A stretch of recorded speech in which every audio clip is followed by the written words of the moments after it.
Hier lundi 14 novembre, le ministre des Finances, Brahim Djamel Kassali a présenté à Alger les principaux tenants et aboutissants du projet de loi de finances complémentaires, PLFC 2022, devant la Commission des affaires économiques et financières du Conseil de la Nation, expliquant que cette loi prévoit plusieurs mesures de redressement liées à la loi de finances 2022 et destinées essentiellement à la couverture des dépenses supplémentaires.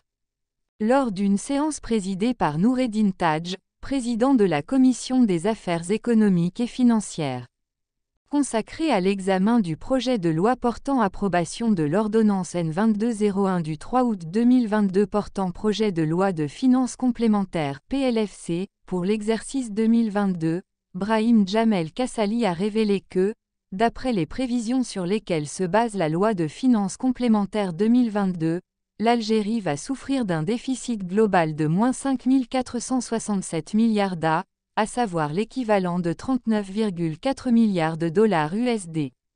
Le ministre des Finances a reconnu que ce déficit représente 22,5% du PIB, soit une légère hausse du Trésor de 538 milliards d'A, à savoir l'équivalent de 3,8 milliards de dollars USD comparativement à la LF 2022, à savoir la version initiale de la loi de finances qui avait été mise en œuvre à partir de janvier 2022.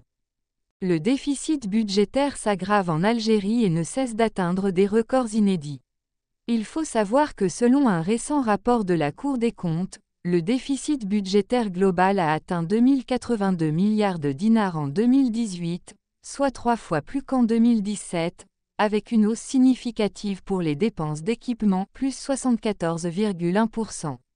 Quant à la dette publique, elle est évaluée par l'organisme à 7 778 milliards de dinars, soit 38% du produit intérieur brut PIB.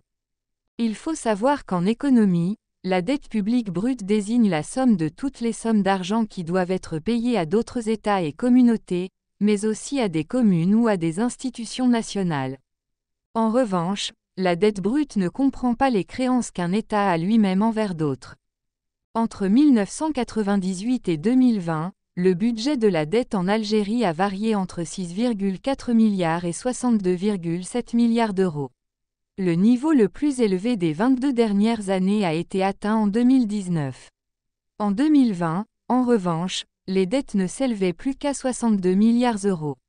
Rapporté au nombre d'habitants, cela correspond en Algérie à un endettement de 1 409 euros par personne. À titre de comparaison, l'endettement moyen par habitant au sein de l'UE était de 26 964 euros la même année. Il s'agit d'un scénario hyper dangereux pour l'Algérie parce qu'elle n'est pas un pays industrialisé et suffisamment producteur de richesses qui peut facilement redresser la barre ou financer pendant longtemps une immense dette publique. L'Algérie sera ainsi victime, si cette situation perdure encore dans les années à venir, de ce qu'on appelle dans l'économie de l'effet d'éviction. Cela signifie que le déficit est mauvais pour la croissance parce qu'il détournerait une épargne qui aurait pu aller vers des projets productifs qui développeront le pays. L'Algérie sera ainsi contrainte de financer encore et toujours son déficit public pour couvrir essentiellement les frais de ses institutions et de ses services publics comme les budgets de fonctionnement de l'État. Lorsque l'État algérien doit à chaque fois mobiliser des ressources financières pour financer son déficit, l'argent disponible sur les marchés va se raréfier donc et les taux d'intérêt pratiqués par les banques algériennes vont grimper. Emprunter, pour un acteur privé, est donc plus difficile. Par conséquent, les projets de création d'entreprises, investissements, se raréfient à leur tour. Et la croissance est freinée.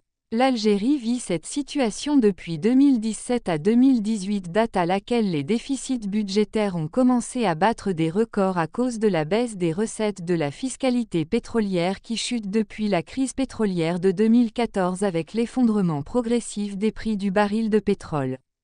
Le déficit public en Algérie a donc un impact direct sur le chômage, la pauvreté et la relance industrielle parce qu'il sabote la croissance économique. Par ailleurs, l'Algérie risque de recourir à l'endettement extérieur pour combler ce déficit budgétaire car elle ne pourra pas compter longtemps sur ses moyens rudimentaires en dinars, une monnaie sans cesse en chute libre, pour rééquilibrer sa situation financière.